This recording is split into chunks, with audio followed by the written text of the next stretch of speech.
Hello Revolution students, and welcome back to another video on the Chinese Revolution area of Study 1.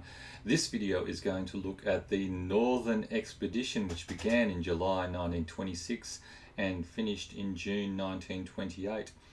I've included a map here of both China and the route of the Northern Expedition, so you can see here it began in southern China, in Guangdong province.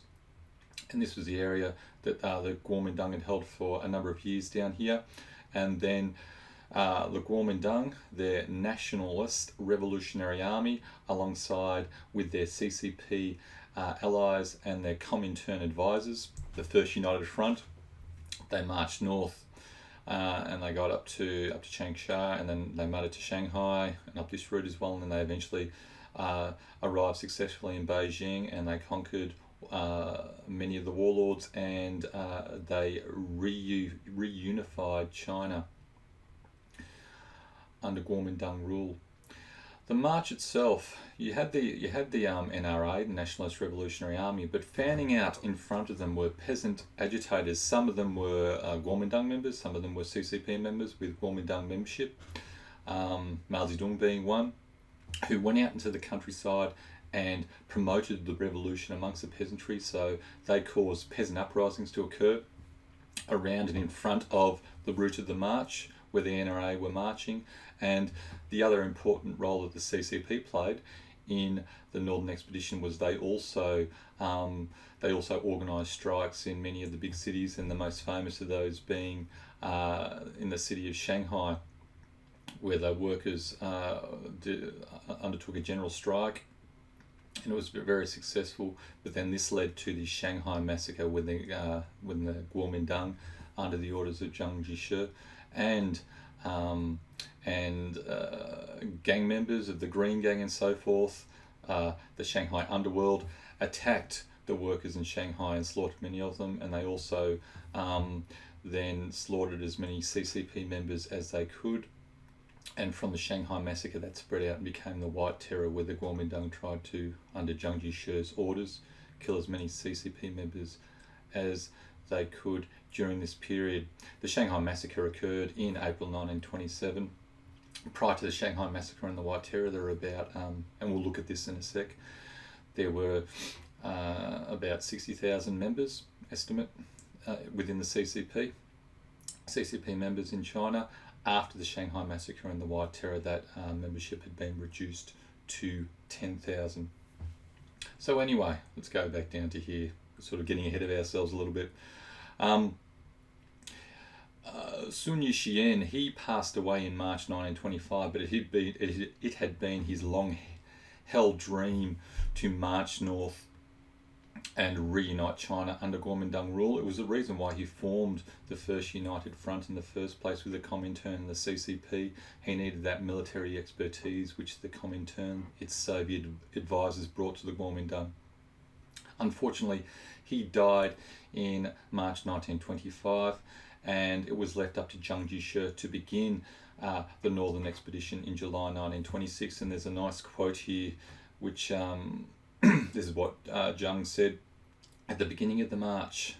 To protect the welfare of the people, we must overthrow all warlords and wipe out reactionary powers so that we may implement three principles and complete the national revolution. And the key here is, the key part of this quote, I believe anyway, is the three principles here. So he's making a promise at the start of the Northern Expedition to implement the three principles once he gets into the power, once the Kuomintang gets into power. And we can judge both his leadership of the Kuomintang and the Kuomintang itself during the period 1927 to 37, which was the Kuomintang decade. We can judge them on whether they implemented these three principles, the San Min Ju Yi, Sunya Shien San Min Ju Yi. And we'll get to that. Okay, so let's get into our key points. So some of the significant points, the most significant points about the Northern Expedition. Firstly, the most obvious one, it was a success. So it did establish GMG rule over the majority of China.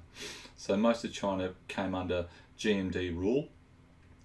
The GMD defeated many warlords. Some warlords actually allied with the GMD and allied with Zhang Jishe, and they became GMD generals, but their troops, these former warlord troops, were still loyal to the warlords themselves. And this is quite interesting because they're still sort of semi-autonomous, even though they're allied to the GMD or their GMD generals. They still control the areas where they were located, and this plays out.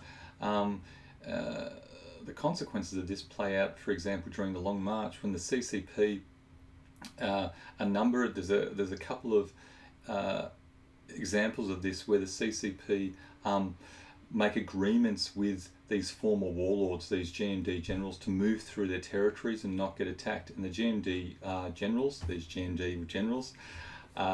agree to this so that they don't fight fruitlessly against the CCP and whittle away their power, so they retain their power and retain their independence from Zhang Jishe. Another key point was that unified China under one leader for the first time since Yuan Shikai, and that leader was Zhang Jishe. And it also consolidated Zhang Jishe's authority over the GMD.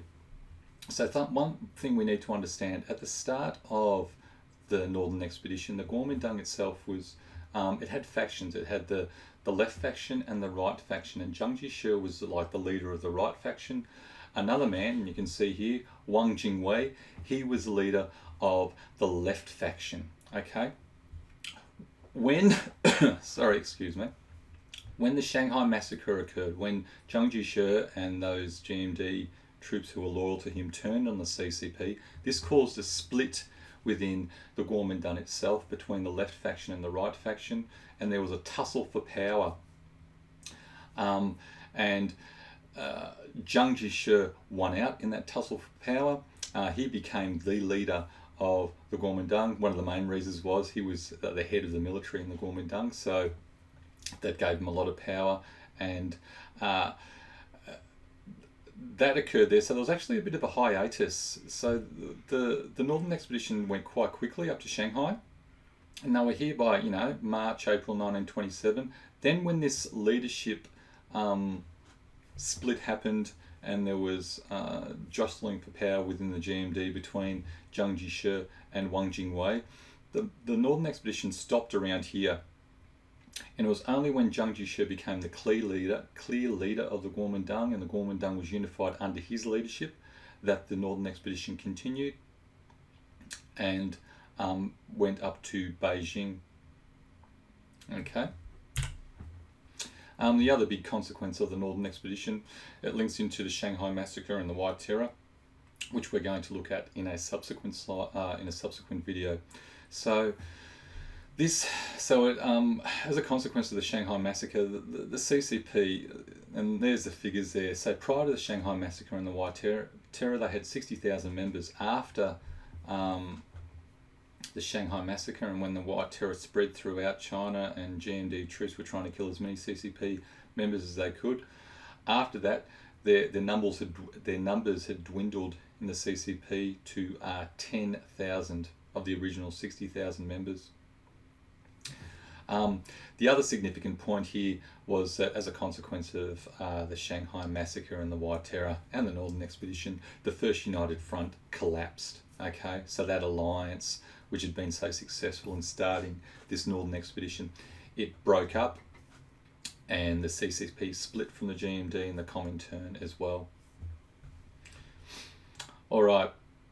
So that's our discussion of the Northern Expedition. I'll just go through a couple of historical interpretations now. So the first one is from Jonathan Femby, and he wrote, "The combination of the NRA, so the Nationalist Revolutionary Army, and the promise of modernisation and land reform gave the Northern Expedition an appeal of a kind that proved irresistible." Two promises here he refers to: the promise of modernisation and the promise of land reform. Land reform and modernisation, I suppose, both parts of the Saminjuyi, the three principles. Modernisation did occur, and when we study the GMD decade from 1927 to 37, it ends in 37 with the full-blown invasion by the Japanese of China. In that decade, the GMD had a decade where they could implement their rule in the areas they controlled in China, and they certainly did implement modernisation programs. They brought in new technology, built modern hospitals, things like this. This second promise here, though, the land reform, this is the thing that they never did effectively, and it was the promise that the peasants wanted fulfilled the most. Okay, as we've discussed before, the vast majority of peasants in China did not own the land upon which they worked, and because they didn't own the land upon which they worked, they were impoverished. More often than not, they grew just enough food to survive.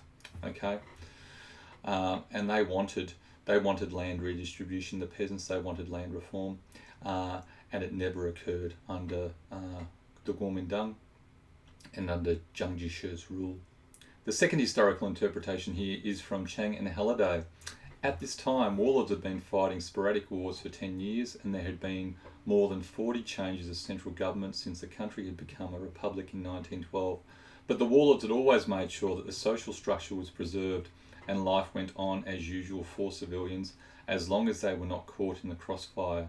Now, because the nationalists were following Russian instructions aimed at bringing about a Soviet-style revolution, social order broke down for the first time. There are a couple of interesting points about this historical interpretation.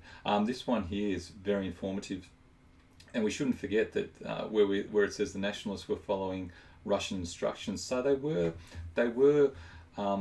organised, they were advised by the Comintern, Soviet advisors. So it was a Soviet, it was a Chinese army trained by Soviets. So they were a professional army. They were very successful. They defeated the warlords. Their numbers were far less than the numbers that the troops that the warlords controlled. But because they were better trained, better organised under Soviet tuition, the Kuomintang were successful. The other interesting part about this historical interpretation here, this point here, but the warlords had always made sure that the social structure was preserved.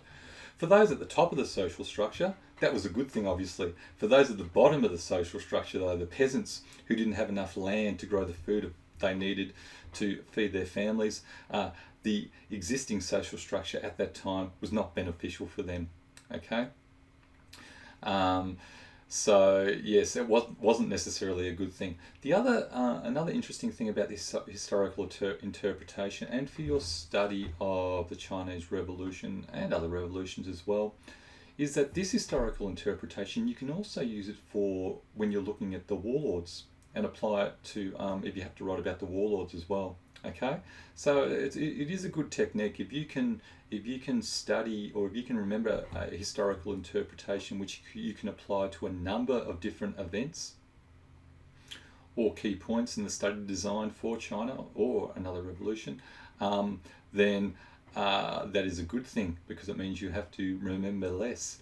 Anyway, I hope this video has been useful. I hope you've learned a lot about the Northern Expedition, and I will see you next time. Goodbye.